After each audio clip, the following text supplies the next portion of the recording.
Hello, and welcome back to the My First Marathon podcast, where we interview runners in all stages of their running careers about their first marathon experiences to prove to you that anyone can run a marathon.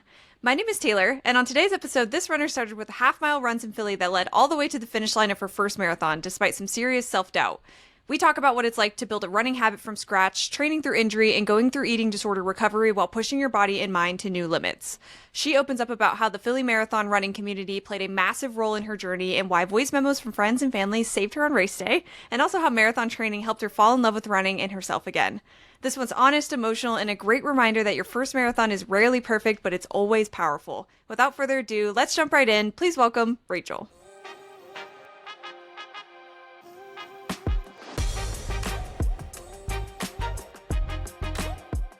Rachel, thank you so much for coming on the podcast. I'm super excited to break down your story. I was just telling you before we started that Philly has been a race on my radar for some time. So I'm really excited to hear how your first marathon experience went in Philly. But first, thank you for coming on the show. Super excited to have you. Thank you so much for having me. I'm so excited. Oh. Philly as itself is I think it's one of the best marathons, and so many people that have run majors have said that Philly is basically a major in itself. Like the vibes of the crowd and just like race day energy, but just a little bit smaller, which is really nice. Which is a great race. Amazing. Well, I'm excited to get excited on this episode. But yeah, let's start from the beginning. How'd you get introduced to running, movement? Like, how did this whole thing start for you? So it goes back, I guess, to high school. I played lacrosse, and I committed to go play in college. And the summer before I went to college, so this was like summer 2017, my doctor was like, hey, let's do some blood work, just see how everything's looking before you go, just in case anything ever happens while you're gone at school. And they did a full blood panel. My numbers came back, and my thyroid numbers were really off. So your TSH is supposed to be between like 0.4 and 4. Mine was 164, so I should have Oh my gosh. a lot more signs and symptoms than I did.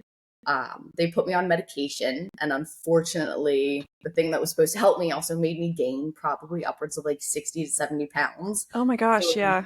as a freshman in college trying to play sports, that was like mentally it was really rough. Running sucked. I hated running for lacrosse. Ever since I was a kid, I hated it. And then with this whole new thyroid thing when I got to college, I ended up quitting lacrosse my first semester there. So that was really difficult. And I hated exercise. You know, I'm not someone who's like, let's go to the gym and like run or something. I hate running. I hated it. It was the worst thing ever. And then it was fast forward May of 2023. My husband and I were sitting in bed. It was like a Sunday morning. And I turn on the TV and the Broad Street Run was on, which is one of the most popular, famous races in Philadelphia. It's a 10-mile straight send down Broad Street, which is like the center of Philly. And it starts all the way up in North Philly, ends down at the stadiums and like the Navy Yard. It's a really great experience. Like the mayor comes out, the bands from all the universities come out. It's like just a vibe. It's the best thing. Fun. And I said to myself, I was like, you know what? Like I'm going to train and I'm going to run this race next year. The very next day, I went out and I ran half a mile. That's what I started with. And it probably took me a good like 10 minutes total to run that. A lot of pause breaks, not really knowing what my like pace was. When you get into like the whole zone 2 stuff and what your easy run should be, I just ran and it was not very good. Yeah. But every 2 weeks, I would try to run like 2 or 3 times a week, just half a mile. And then every 2 weeks I would add half a mile. Okay, gotcha. That was like my brain strategy. I used some like run apps on my phone a little bit, but like nothing too crazy. Sure. And I signed up for my first 5K, which was November of 2023. It was the Rocky Run, which is also like a really popular race here in Philly. There's a 5K option, a 10-mile, or you do both, and it's a half marathon. So I did the 5K. It was so much fun. Training for it and like getting a medal at the end, like that was really fun. And my first time experiencing like the crowd support of a race was definitely like a crazy thing. And then I did the Philadelphia Marathon weekend 8K. And after I did that, I was like, you know what? Like, let's try a half. So in March of 2024, I did my first half marathon, the Love Run in Philly. Great race, a lot of hills. I've heard amazing things about that one. Yeah. It's so fun. The thing that gets you that no one realizes is at mile 6 and mile 10, there's 2 like pretty steep incline. Bad timing too Oh, for them to be. I was crying. I was like, this is no. like the hills. And then after I did a half marathon, I was like, you know what? Why not? I am not my whole thing with running is I'm not a fast runner. I run at my pace. My long run pace is like an 11 to 13 minutes per mile. That's where I'm like happy and comfy and cozy. So I said, you know what, like I'm not going to win the race. That's what I always say. Like it doesn't matter what my time is. Personally, any race I go into, I have 3 goals, and it's to finish happy, finish healthy, and finish strong. Like Love if I that. do that, I'm good. Like it does Yeah, not. I love that. So I was like, let's sign up for a marathon. Training for it, it was rough. Like it really is. Everyone says that like training's the hardest part, and I feel like I didn't think about it that way in the beginning because I was still kind of new to running. And then once you get into it, oh my gosh, it is hard. Yeah. My run club Endorphins has a training plan like built into their app that you can use. So I use that for all of marathon training, which was great because it kind of helped me pick like my paces and how many easy runs do on a week, how many speed runs. So I was probably running like 4 to 5 days a week, 2 to 3 easy runs, 1 speed workout, and then 1 long run. Yeah. It was really nice. Like I have friends that they are really trying to improve their times and they are like really fast runners and they do like 2 or 3 days a week of speed work. That's not for me, and that's okay. Yep. And the other thing that was really hard throughout it, and something I feel like has really kind of like shaped my running, is I am someone who's in like eating disorder recovery. Sure. And when you're going through that, it's a very hard balance of knowing that I need to fuel my body so I'm healthy and my bones are strong and it's my body's able to do what it needs to do, especially for that extended amount of time since I do run slower than most people. But then also just the whole mind part around it, like being in recovery as I'm 26. And I feel like I've learned throughout this journey that unfortunately a lot of other people in their 20s and 30s who, do sports and stuff like that are dealing with things like this. Yeah. And the running community has actually been a great way to kind of like aid in recovery. I've met so many friends that are in similar spots and we've helped like support people and support each other, which has been like really, really great. I love that. Yeah. But like training for a marathon absolutely like pushed me further in recovery because I knew that, if I don't eat the right things or things that are going to fuel my body properly, like I am going to feel like shit the next day and it's right. gonna run. So that's definitely helped. The entire part of training, like I said, it was a good time. I met so many people. I met my best friend through it, actually. Oh, cool. We were kind of like knew each other a little bit because we had a similar run club, Philly Slow Girl Run Club, it's an amazing run group. They offer paces 11-minute through like 14, 15-minute plus. So it's like a really inclusive group. And that's really where I started like my running journey was with them. And then I found like so many other run groups in Philly, which are like, like the run scene in Philly is really amazing. Like if you're a runner and you're in the Philadelphia area, you just have so much access to great groups and people and like who have all this knowledge to help you. We also have a great local run store, Philly Runner, which like I went in there, they looked at my feet, they did the scans and like all this. Like you really get like the full experience here, which is a lot of fun. The thing that was the hardest through training, I feel like, was just the consistency because there's so many days where I'm like, well, I don't feel like running. Like my stomach hurts. I had a bad day at work. So mentally trying to like overcome some of that stuff was definitely daunting.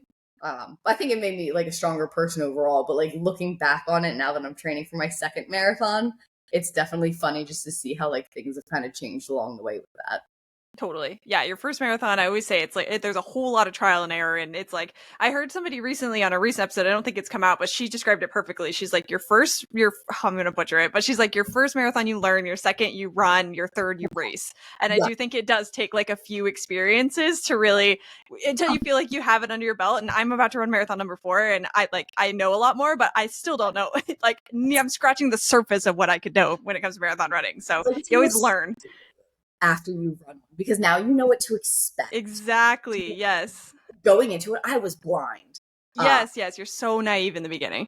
Yes, and now I know like you are gonna hit that wall. Like there are gonna be moments where you're like, I need to quit. My actual first marathon did not go anything like I expected it to. So weeks leading up to it, I started having some foot pain. And I was like, okay, this is fine.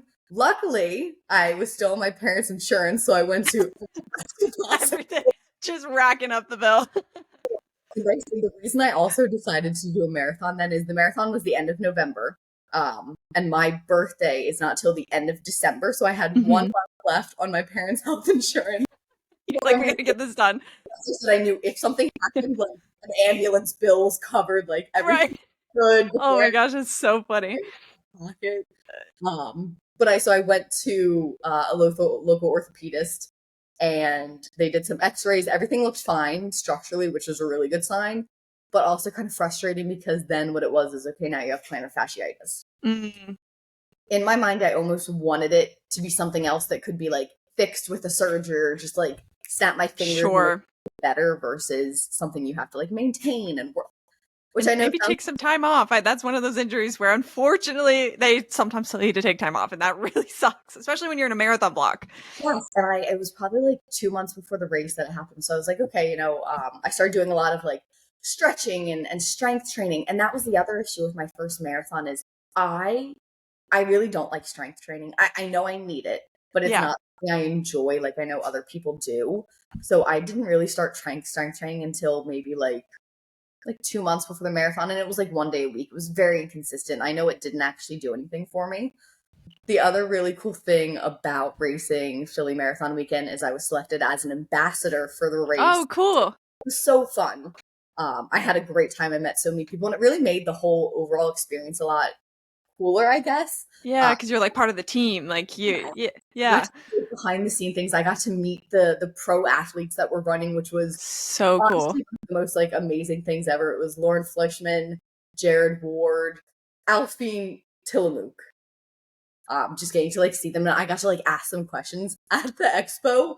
I was sitting there just like having a chat with them, which was like so nonchalant, but looking back at it, I'm like, oh my gosh, like it was so fun. And one of my fuel strategies for race day was soft pretzels. So I went to Wawa, got a soft pretzel. Like I needed like food for my body. Like I knew I couldn't just do gel for that Sure. long.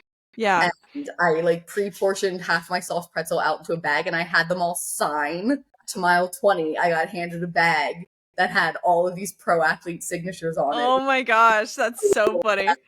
I also got access to the VIP tent before the race, which was like 10 out of 10 experience. I just sat and like ate a bagel and like listened to my music, and Yeah. the bathrooms. That was like the best part. But the other thing that came with that is I got free shoes. And I was like, okay, I'm not going to wear them to run. I'll just wear them to walk around all day for like 6 hours at the expo the day before. Yeah.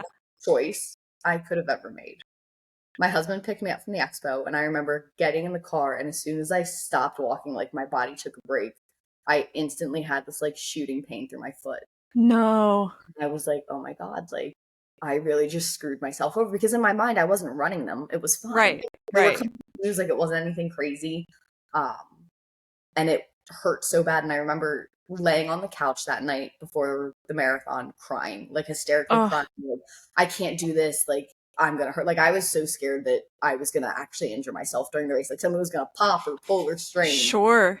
Like that was my biggest fear. And all these people like reach out to me like, it's okay. Like you'll be fine. And that definitely helped. But in my mind, it was almost embarrassing. Like that's how I felt about it. Like you got this far, and now you wore new shoes the day before your race, and now like you can't run. Now you're gonna fail. Like you're gonna be embarrassed. All these people are like cheering for you and all this, and I was so scared. And my husband and I are very opposite in the point where like I'm very like to a T strict. Like I like knowing what's happening when it's going on. I have a plan for everything, and he's very like carefree, go with the flow. He's like, it's fine. Like you just gotta go with it. Like it'll be good. Like all this stuff, which like it was helpful, but in the moment I was like, stop talking. Like You're like, this is not what I need right now. suck. Like I just needed to be like miserable about it. So Sure. race rolls around. I still like had the pain in my foot. And I remember I did this race with a ton of my friends, like which was really fun for training. Like I said, I met my best friend through it. We did all of our runs for like the last few months leading up to it together. We ran the whole race together, and without her, like I would not have finished it. But it was a really cool experience just to like be running it with a ton of my friends, that this was also their first race. Like we'd been training together. We do run club. Yeah. Like that was really special. And the race started, and mile one felt good. We were like zooming. It felt Energy's good. The bands are there. Like the start line is unmatched. really I had my little glitter freckles on my Love face. that. And then mile two rolls around, and that's where there's like a little bit of an incline, nothing crazy.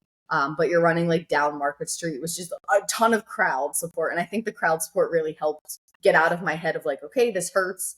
And the other thing I do when I run, like if something hurts, I try to gauge, am I uncomfortable or am I in pain? If I'm uncomfortable, that's fine. You can keep going. Like you can run and be uncomfortable. When it turns into pain, like that's when we stop. So I kept telling myself, I'm like, you're just uncomfortable. Like it's okay. Like give it a few miles to warm up. It'll be good. Mile 3 rolls around and in my head, like I texted my husband. I was like, I need to stop. Like the next med tent, like I'm done. Like it's too much. I can't do it. I was crying. And I was like, if this is me at mile 3, like what am I going to be like at mile 20? Like there's right. That's so disheartening. Yeah. My friend, her name's Josie. She stayed with me the whole time. And the nice thing is we both, when it gets like higher in mileage, she like run walk. So she would like take walk breaks with me when I needed. Mentally, like she got me through that race. Like if I was running that by myself, I would not have finished it. And then I just kept telling myself, if you can make it to mile 13, if you can get halfway, you're fine. Like if you can get 13, you can do 13 more. Like sure. Which thinking about it like now while I'm not running sounds actually crazy, but that's that marathon mind that going on right. Yeah, that like you think some crazy things when you're in a race. And miles 1 through maybe like 7-ish, a ton of crowd support. Like when you get to mile 6, 7, you're crossing over Walnut Street Bridge, so you're crossing the Schuylkill River and you're coming up to like Drexel University, basically. So a ton of fraternities and sororities were out. People were handing out like shots. I did not take one of those. I knew that was that. Take a pickle from someone, and that really did help. Yeah, pickles are great. But also mile 6 through 7.5, 8 is literally just uphill. Ugh. The hard thing is miles, maybe miles like 9 through 14. It's kind of like less crowded, especially because I was like near the back. So there was less crowd support. So running with people really helped with that. Just because when it's quiet, that's kind of when I start to get in my own head. Yeah. The other thing that I would recommend to anyone running a marathon is I had like probably close to like 50 friends and family record voice memos for me. Oh, and that's great. My phone, and some were like 10 seconds, some were 10 minutes. And when I really started to like hit the pain cave around like mile like 7, 8, I started to play those. I was actively like bawling my eyes. I was gonna say I would be sobbing, like salt would be just like leaving my body. My running friends sent one, like my little sister who we're like 4.5 years apart. So now we're at the age where we love each other, but like we still like joke around with each other. So like to hear her give me like something cute and sentimental, I was like, oh my God. Like my mom and even my dad recorded one, and he's like, he's not a sentimental, like emotional person. Like he sent one, my grandparents, like, and like everyone I know sent one, and that was like the best thing ever. I like love just that. Will be like, hey, like you can do it. Like, I'm so proud of you. Like running the race itself, leading up to the race, it's all physical. You're training, you're doing this, you're doing that. Great, whatever. The race is all mental. I don't care what anyone says. Like it is at least 90% mental. 10%, you obviously have to have the fitness level to like run a marathon.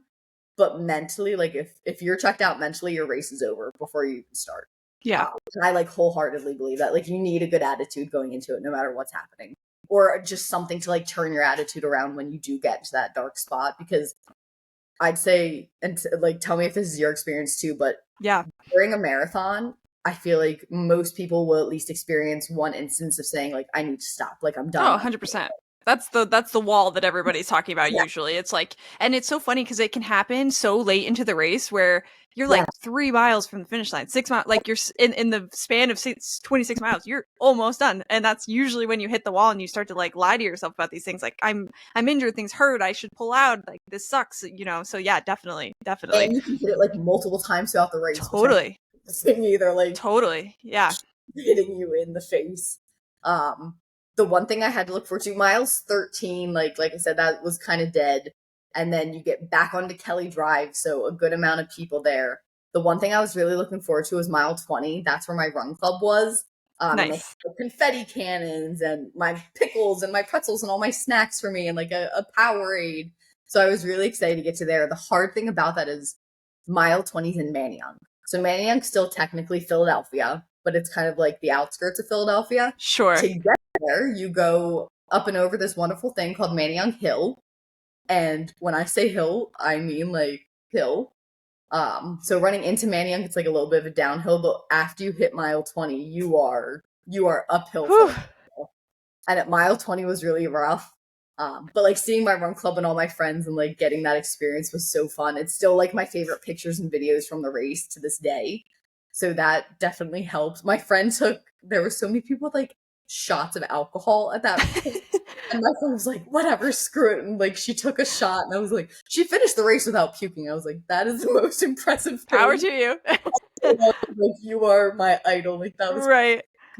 but we were just in so much pain at that point that like it couldn't get any worse. Sure, yeah, right. This isn't going to do anything that hasn't already happened to us. At 20, we were doing like our run walk intervals, which was, like I said, like run walk intervals really did save my race too. And then from miles like 22 to 24, dead silence. You are like at a weird part of the trail where like people can't access it unless they walk to it. So near like the latter end of the race, there was really no one there. It was just us and like trees and the Schuylkill River, and that was about it. Oh my gosh, brutal.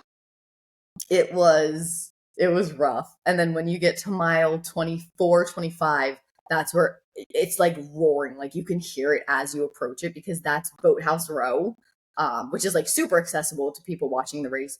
Thousands of people were still there. The great thing about the Philly running community is like they show up. Yeah. And they will not leave until that last person crosses the finish line. Like I was probably the last person in my run club to hit mile 20. They waited there with signs, posters, megaphones. Like they will not leave anyone behind. And that's like one of the reasons I love Philly so much and its running scene. Is just like the people and the camaraderie and like no one cares how fast you run here. Like they really don't. And if they do, like, okay, whatever. Yeah. But not our crowd. No, 99% people, like, especially in my run club, like Endorphins, like, they really just want to see you finish. Like, they will cheer for you no matter what. And that was really cool to see. At mile 24, there were, like, every run club was there. Like, the leaders, the people. I saw my parents there at mile, like, 25, which was really cool. Like, I gave them a hug and a kiss. My husband was there, which was fun. And then you basically, the end of the race, you come up Kelly Drive, which is another little hill. Philly has like, I think it ends up almost being like a net zero gain for hilliness. Oh, sure. Yeah. But like, I don't think what I understood when people said that is that meant there are hills, but then there's but then they go back down. Yeah. In my mind, it meant the race was completely flat. Yeah. Like I did run the race course multiple times. Like I knew what to expect. I trained on the course just so like race day I didn't have any surprises. And you come up the hill and then it's just like a straight shot down the parkway and you have like the art museum behind you and like the Rocky statue and everything. It's like very so cool.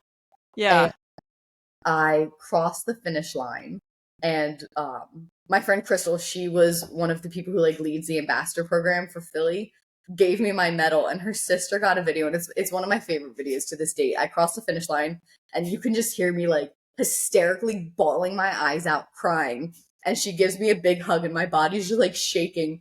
And all you hear me say is, I never want to do that again. And the longest. Yeah, I'm sure you did. Like right after the race, you're like, never again. I had a ton of people text me and they were like, oh, like, you're going to sign up for another one. I was like, no, that was actually the hardest thing in my life. Like, right. It took me a while. And then like 2 months later, I was like, you know what? Like, let's run it back. Let's do it again. It definitely took like a little bit to get there. And the really hard thing too was like after the marathon, I really didn't want to run. I didn't want to run. I didn't enjoy running. Like it took a solid probably like 3 months for me to like consistently start running again. And even after that, there were lulls where like I wouldn't run for a week or two at a time. Sure. I didn't enjoy it. And that was scary. I was like, oh my God, like now that I run a marathon, like, am I never going to enjoy running again? Like, is this it? Right. Like it ruined it for me. Yes. So that was really rough. Mentally, that was hard. Sure. I went to run and my friend's like, hey, like, let's go to run club. And I was like, oh, I was making up excuses. I was like, oh, like, I don't feel good. Like, oh, I'm busy. Like, I just did not want to do it. And then, I was actually like sitting scrolling on my phone one day and I got an ad that popped up on my phone to apply for an ambassador program through On. And I had like worn some of their shoes before. I mostly used them for work. Like when I was in Sure. grad school, I used them. I used them for work. So in my mind, I never actually equated them to like using for running. They were just like my walking shoes. Sure. And I was like, I love the brand. I was like, you know what? Why not? Like, let's apply. Let's see what happens. Like, worst cases, they tell me no. Especially because I knew there were going to be like a lot of people applying to it. And I filled out this whole form. I talked about the brand. And the nice thing about On is like, they just feel so authentic. They really cater to like every kind of runner or whatever sport you're doing. And looking like, if you just look through their social media, none of it felt performative in the fact that they were like, if you wear these shoes, you're going to run a 4-minute mile. Like, yeah, try these super shoes or whatever the heck. Yeah. One of their big campaigns is all about like soft wins and just celebrating like the little things in life that kind of get you to those big moments, and like taking time for yourself and relaxing, even if it's not just the things that kind of make you feel whole as a person and like that's get great. your day-to-day life. And it was probably like a month later, I got an email saying that I'd been selected for it. And I was like crying. I was like freaking. I was like, oh my gosh, like this is so cool. And that was a really pivotal moment in getting me excited about running again. Because like as like a small creator, like a little micro influencer, like I don't get thousands of views every video. Like I have a few that'll like pop off every now and then, and that's great. But when I got that email saying I'd been accepted, it really felt like I was like actually doing something worthwhile, and like someone that's a big name like recognized that, and that just felt so special that I was like, you know what, like here we go, like I'm gonna do this, we're gonna get back into running, like this is where it all started. And that really did kick off like my excitement for running, especially because like I mean they're so generous, but I got a ton of new gear and shoes to try and all this stuff, and it was like exciting again. Like I wanted to run. I wanted to put my new shirt and my new like shoes on and go out and take pictures and videos of them and just feel like pretty while running and stuff like that. Especially because I'm still a firm believer, and if you like feel good, you'll run good. Like absolutely, or whatever you want to run, but like if you have a fit on and it feels good, like I feel like I just feel like I'm floating through the air versus like dreading the miles. So that really, really helped get me back on track to like wanting to be a runner again. We're going to take a quick break from the episode to share some really exciting news. For the first time ever, I'm opening up spots for marathon coaching this fall. So if you'll be training for your first marathon, getting back into running, or just want a plan that actually fits your life, I'd love to support you and work with you. Spots will be limited, so if you're interested, I have a wait list you can join in October. I'll be choosing one lucky runner to receive free coaching for a race of your choice. You can find it in the show notes, in my Instagram bio, or right on the homepage at myfirstmarathon.co. Now, back to the episode. Through that, it's definitely helped in training for marathon round 2. I feel like it's a little bit scarier now because I do know what to expect. Like I'm not blind. But I think it's changed my training so much. Now that it's marathon 2, again, my goal is just like finish happy, healthy, strong, but I would love to obviously shave some time off. So that's been like fun doing like more speed work and kind of like figuring out, hey, now that I have a base build, like I know I can run 26 miles. How do I get faster? Like, how do I get stronger? Prior to this training block, I started strength training 3 to 4 days a week. And I can definitely notice a difference. I've seen a lot of people, when they consistently strength train, like they do feel like they get faster. They feel less fatigued after runs. And I would definitely agree with that. I'm really happy that I'm actually strength training this time because I do notice a difference, which is really nice too. That's awesome. I love that. Cool. Well, I wanted to touch on something that you said a little bit before about like how you had that stint with running after your first marathon where you didn't run and you didn't want it. And I really think that that's a great point and an important one to highlight in itself, because I definitely went through something similar. After my first marathon, I was like, I didn't have as long of a stint where I didn't want to run, but I definitely like for a few weeks after I was like, I literally, if I don't have to look at my running shoes for another 2 months, like I won't. I was really in that mood. And I think I've learned over a couple marathons that you really, especially getting injured now, and I can talk about that for a little sidebar, but like you really want to miss running before you jump back into it, because like that's what I think led to a lot of my injury for my third marathon was jumping into a new training block too soon. And I think like if you're not mentally or physically prepared for that, it's not going to work out well for you in the long run. I talk about a lot about like running being a long-term relationship, and you're building a long-term relationship. So don't force things, don't rush things. But yeah, I just wanted to like call that out because I think that that's actually really instinctually like really great that you took some time off and waited until you had inspiration or something to like bring you back into running, because I'm sure in the long run that's going to benefit you so much more. Yeah, well, that's a great point you make, though, that it is like a long-term relationship. Like, Yeah. you just put a pair of shoes on. Yeah, you can put a pair of shoes on and just go run and have fun with it. But when you are in that like training block and like you want to run longer races, it takes a lot of work. And I feel like Yes. people don't realize. I feel like there's so many things on social media now where it's people like, I dared my friend to run a marathon next week. Like, watch him go do it. And he finishes and it goes fine.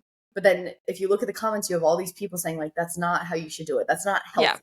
That's not It's how you not. should be healthy. Great, you might finish it, but you're also going to feel terrible after. Right. And you're Right. putting yourself at such a high injury risk and death. Like, you can have some bad injuries and or death during these races. Like, you Yeah, are, it happens more than you think. yes. And unfortunately, I feel like it's been happening a lot more recently in the I running agree. community. Yeah. Especially at like that half marathon distances where I feel like you're seeing it a lot too, because people are pushing themselves to the extreme. And it's 90 degrees outside or they didn't train. And it's all these things where like injuries and stuff like that, it can be preventable. Like, it really can be, Yes. but you have to put in the time and effort to it. And I feel like people don't Totally. realize, like, if you can go out tomorrow and run a marathon with no training, that's amazing. Like, that is Yes. amazing. But imagine 100%. how much better you would feel if you did train and like do all these things to kind of like help guide you there, you know? Totally. Yeah, no, and not to mention like the what you work through in training too. Like in terms of yourself, like I was a completely different person before I ran my marathon to now that I ran my first marathon.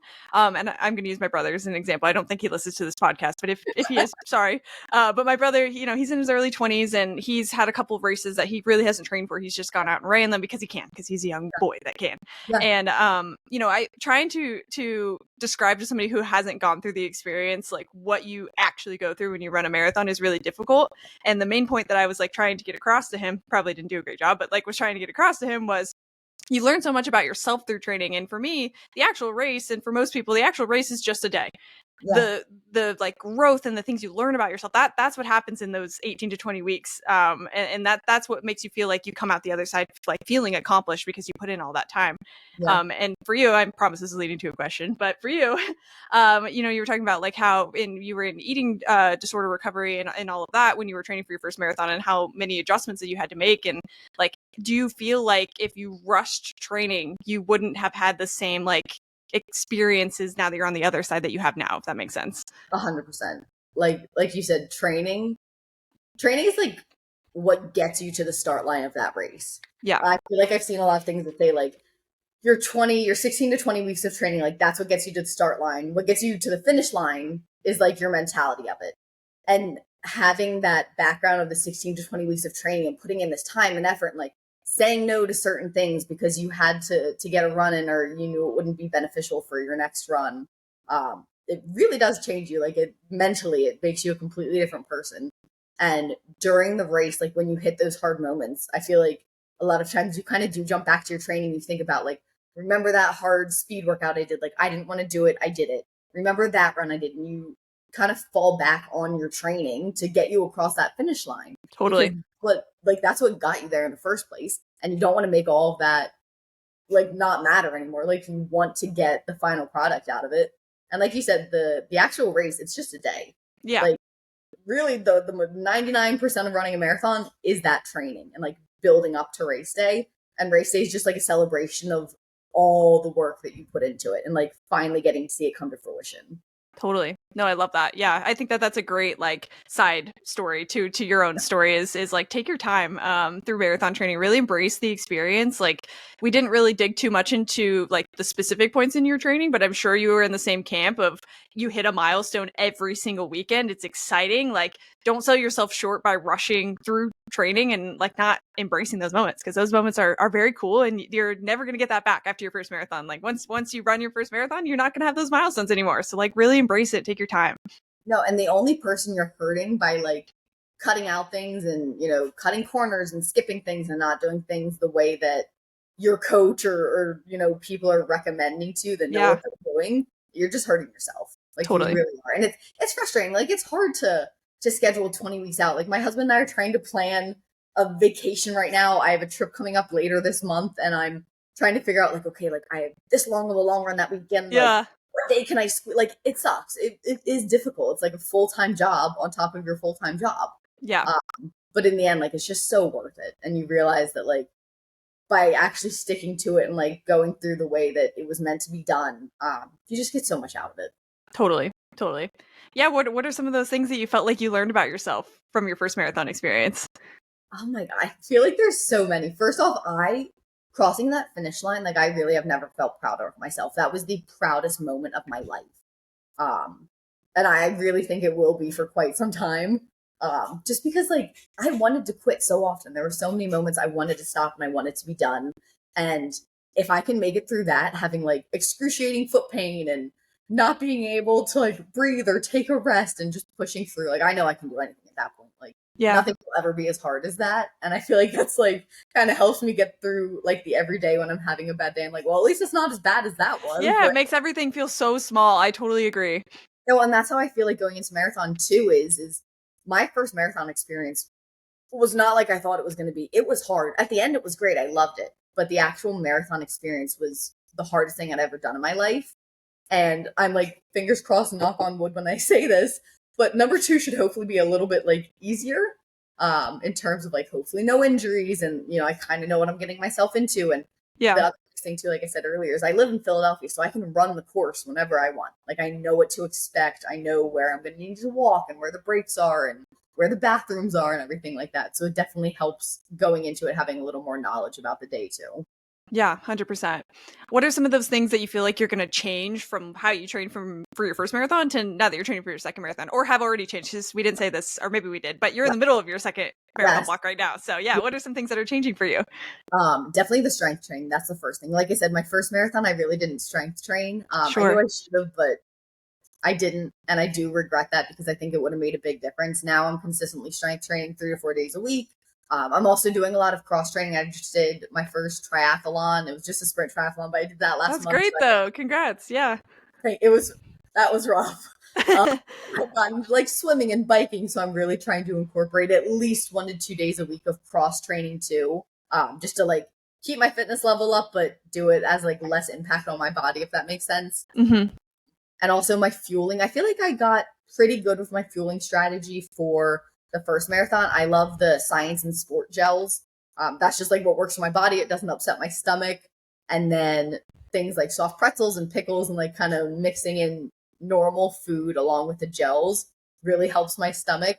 I also love Imodium, which I know is going to sound like terrible, but that really helped. I would all through training and like even now if I have a long run that's over like 10 miles, I'll take 1 Imodium in the morning to help keep my stomach at ease for the run. And I really think that helped during the marathon because I feel like as runners, like we talk about it, but we don't talk about it like publicly too much. Like there's going to be one point on one of your runs where you have to go to the bathroom and there's not a bathroom around. 100%. Yeah. And it is like the most embarrassing and difficult thing to try to find like a Target or something that you can go into and use their bathroom. Right. Sweaty, dripping everywhere. You're like, please, nobody be looking at me. Yes.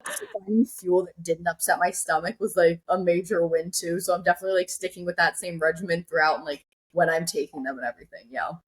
Cool. I love that. Yeah, with fuel, it's the same thing as what we said in the beginning. Like, it's definitely a trial and error kind of practice, and you got to try a bunch of different stuff to figure out what works for you.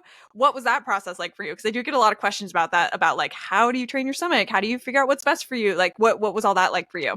It was hard. I tried so many different gels and things. I have like a subscription to the feed, which that was great because you have literally almost every single running product at the tips of your fingers that you can try. Yeah. And you can buy like single gels and shoes and stuff like that, which was really nice. There were so many I loved, but some I almost felt like I didn't feel like I got energy out of it. Sometimes like I took it and I was like, okay, like I kind of feel the same. Right. After I found the gels I liked, the issue is then when do I take them?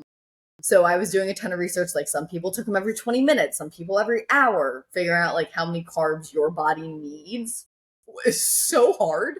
I finally settled on every 45 minutes I take a gel or some sort of like nutrition. So that's what works for me.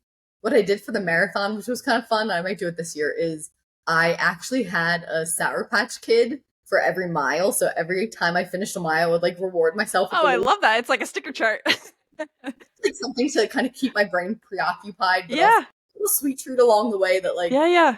I had to like chew on. It like took me a minute, so it kind of helped like calm me down and like focus on my breathing a little bit. But that was just like a fun little every mile treat. Oh, I love that. That's great. Um, yeah, fuel can be so tricky. I think I love that the feed's a great one. Fuel Goods is another one that I've heard. Like any of those subscription services where you can get a bunch, and then I mean, you can attest to this too, Yeah. hopefully. But like, you'll know when it's something that's right for you, and if something does feel like better than something else, you can also kind of use that as an indicator to find something similar to that and try that, so like your own stomach and your own body can help guide you through that feeling journey. So if that's like been a question mark for you, I think Rachel's a great example of how to do that. Like get a whole lot of things and figure out what works best for you, like over time. The other thing too is that I feel like people don't realize about running gels is they're not all the same texture. Yes. They're all very, very different sometimes. So the thing I love about the science and sport ones is they're kind of in the middle. Like they're not a firm, like jello-y gel, but they're also not liquid. Yeah. Which kind of helps because it's easy to get down, but I can also like do it little chunks if I need to. Sure. Versus like it's something super liquidy where you have to take it all back at once, or something that's a little bit of like a firmer texture where you really are kind of like biting into it. Yeah. For me, like sensory wise, that was not. No, I can't do the thick ones either. I can do the liquid ones. Liquid ones, I'm good, but the thick ones, no. Where it's like, the way I described it to my friend is the texture of the one we tried was almost like unset jello. It like needed an hour in the fridge to be firm. I hate that. Yeah. I threw up the first time I tried it. Oh, that's so brutal. But there's so many good ones out there. There's like, have you tried any like liquid carbs that you drink? Not like the actual chews, but those are also great. I'm blanking on the name of it right now, but I got it off Amazon. It was called like glucose something. Like a blue and red package, and it was fruit punch flavored. That was great, and it was actually made for people who needed like sugar for their blood sugar. Like that's what it was originally promoted as. But then runners found it and were like, wow, like it has all the same stuff that we need to fuel for runs. So that was great. A really good one too. I didn't end up packing any of those for actual race day because I knew that they would get warm running in the sun for that long. And I felt like that, like a warm liquid on my stomach probably was not going to be the best. Wasn't going to feel right. Yeah. But yeah, there's so many options out there. So try everything and anything. And I think that kind of leads us into our fun question. So we can go there next, which is about fuel and shoes. So we already went there. I already gave the disclaimer, try everything and anything. Everybody's stomach's a little bit different. But what about shoes for you? Like same disclaimer, everybody's feet are different. Go get your feet measured. You mentioned that you went to a running store and did that. So that's great. But yeah, what's worked for you over time? What have you loved for shoes? If you have access to a local running store, that is like the best thing that you can do. Philly Runner, what's really great about them is I do not know the name of the actual technology, but it's like thing you stand on that like scans your feet and it looks at the width, the arch, and they come back and are like, okay, like this is what your foot looks like. This is what it is. These are the shoes that are going to be really beneficial for you. As someone with plantar fasciitis, they definitely recommend something with like a little bit of a higher heel drop, which during my first marathon training, like I didn't know what a heel drop was. Like I just picked shoes that were pretty and were on sale basically. I actually have like access to knowledge and people who know these things. I have a lot of favorite shoes. My favorite, just like everyday running shoe, would be the On Cloud Monster 2. I'm a max cushion girly, like all the way. I would rather running on clouds. Yes, like I would rather something like personally built for comfort versus speed. If I'm running like a 5K, sure, you know what? Give me the carbon plated shoes. Like, let's go, whatever. Yeah. For anything over a half marathon, like I'm going to be out there on my feet for a while, and I know that would do more bad than good for me. So the Cloud Monster shoes, I've loved those. They actually just released the new Cloud Surfer Max. Oh my gosh, that is like I think I've already decided that's what I'm running the marathon in. Nice. They're shoes that are like specifically built for like long runs and long distance things with like the max cushioning. They're the comfiest shoes I've ever put on. I have the Cloud Flyer 5s. Those are a really great shoe. I use those just for treadmill. Like I don't wear them outside. I only use them for treadmill runs just because with some of the other On shoes I like, they are more cushiony and max cushion on a treadmill like scares me a little bit because sometimes I feel like my ankle kind of starts like Oh, going, sure. you know what I mean? Just because of Yeah, like the metrics of like kind of how you're running on a treadmill versus outside. So sure. those are treadmill shoes. And then I mean, I love all of their shoes, but those are like definitely my top few. If I'm doing a speed workout or race, the Cloud Monster Hypers, if you have not tried those shoes, I haven't. they're like the Cloud Monster 2s, but just like basically amped up a little bit. My absolute Cool. favorite shoe. The thing I love about all their shoes is, like you said, it feels like you're running on clouds. Yeah. I've had, after like finding shoes that work for my feet, I've had like such less foot pain, which has been a blessing this training block, and I'm really hoping that carries through the actual marathon. But like going and finding shoes, and I feel like everyone's like, oh, like what shoes work for you? Because I'll just try those. No, don't do that. Don't do that. Yeah, I agree. Nice shoes, and that's great for me and my body, but your body and your feet and your type of running that you're doing need something completely different. Like 100% go to a running store, get fitted, and it's trial and error, like you said. Totally.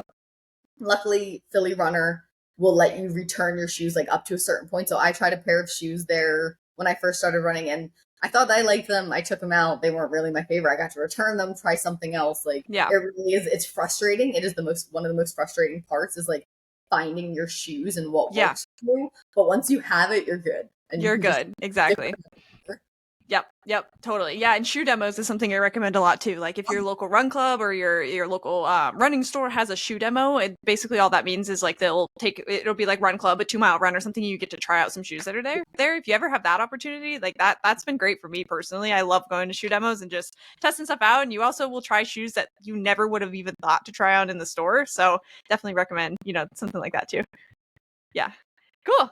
To wrap us up here, I always love to ask for a piece of advice. So if you were thinking about yourself when you were at the beginning of your marathon training or thinking about somebody who's thinking about training their first marathon now, what's some advice that you might offer somebody like that? Training for your first marathon it's so exciting, and once you run that race, like I said, it was the proudest moment of my life. Like you will be forever changed as a person. Um, but throughout that whole thing, you need a good support system. Find the people, whether they're runners or not. It could be, your friend who lives halfway across the world. If you have someone to like talk to and talk out those things and just people in your corner to support you, you will go so much further and have such a more enjoyable experience. I know it's scary, but find a run club, find people to run with, find people that are going to support you.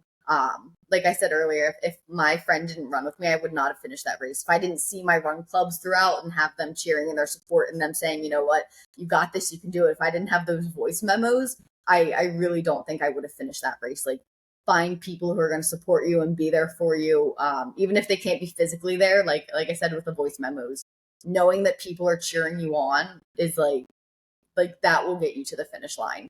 And when you do, like it's just such a good feeling. Like I feel like leading up to race day, it's always good to like envision it. Like close your eyes, like think about what it's feel like crossing that finish line. You need to put it into the beat universe. Like I'm a very big believer in positive vibes and like sending good vibes out there, and things are gonna suck along the way. That's inevitable. You're running for 16 to 20 weeks training for this one day. It's not going to be perfect every time. You're going to have runs that suck, and that's fine. When taper time comes, you are going to feel like you are going crazy, and 2 miles is going to feel harder than 20 miles did, and that's okay.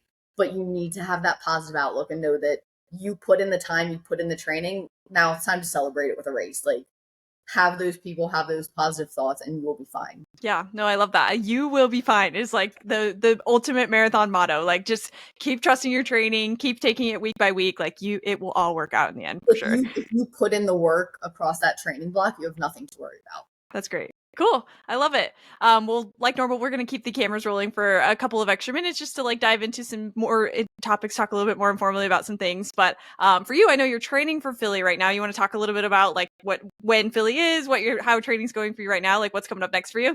Yes. So I think I'm finishing up week 3 right now, week 3 or 4. The marathon's the end of November. I feel like it's going to be here before I know it, but kind of like right in the middle of training right now. I feel lucky that my long runs aren't that long yet. Like today it was only 6 miles, which I know when I get to the end of the 20, like 6 miles is going to be absolutely nothing. Yeah. But it's right now that I'm kind of like building back up. And it's good too, because like I said, I really wasn't that consistent with running after my last marathon. So now I'm really like building that base back, kind of getting into things. The other really cool thing is, like I said, I'm not someone who like, obviously I want to get faster. Like everyone wants to get a little bit faster. Sometimes it's cool. I don't expect to be running like a 6-minute mile anytime in my life. Like I know that's okay. But it has been really cool to see like with the increase in strength training and, finally getting back into running, like I am seeing myself get faster and like shave like 2 minutes off of my, mile time during like long runs and stuff like that. And that's been really cool just to like see the progress now that I'm kind of, I guess now I'm in the middle of like year 3 of my kind of running journey. Started in May of 2023. It's already August 2025 somehow. I know, is that crazy? Yeah. So seeing how my first run, like I said, I ran a half mile and it was probably at like a 14-minute pace, that half mile. And now seeing that I can keep like a 10-minute pace for multiple miles on end has been like a really cool thing. Seeing it feels good like mentally too. It's like, okay, like you're putting in the work and it's like, it is showing. That's awesome. I love that. Yeah, it's like it definitely is a fun moment when you start to see your speed pick up. When it's not even a goal of yours and you can start to see yourself, speeding up is very, very exciting because it's like, oh, I'm just consistent. I'm doing the things and it's working. It's like paying off. Like I love being like a slower runner or a party pace or whatever. Like everyone has so many terms for it. It's so fun. I feel like I've met a lot of people who running is not their life.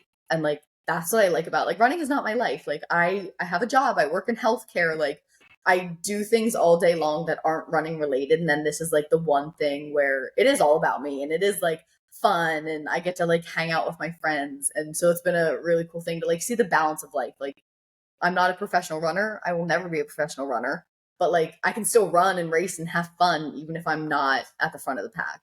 Totally. No, I love that. Cool. Well, that's very exciting. I'm excited for you to knock out Philly later this year. And if anybody wants to follow along with you in your journey, where can they find you? I'm on Instagram and TikTok. TikTok's like my main one for like big videos and stuff, but I'm trying to like turn my Instagram kind of into a little bit more running content too. But it was just my personal for a while, so it's definitely like weird making that like transition over. Sure, yeah. But it's just Rach Obi and then with an extra E at the end for Instagram and take off the extra E at the end for TikTok. Perfect. Well, I'll make sure to link it in the show notes as well so people can find you. But thank you again for telling our regular listeners your story. And we're going to jump over to the bonus for some bonus questions. But thanks so much for coming on. Of course. Thanks for tuning in to another episode of the My First Marathon podcast. For more stories, tips, and resources, head to myfirstmarathonpodcast.com. And if you want access to bonus episodes, exclusive resources, and extra support for your training, make sure you check out the community at myfirstmarathonpodcast.com/exclusives. You can also follow along with us on socials, Instagram and TikTok, that's at myfirstmarathonpod. If you want to follow along with my personal journey, that's at tay.says. Whether you're training, recovering, or just thinking about signing up, you belong here. I'm so excited that you're here, and we'll see you on the next one.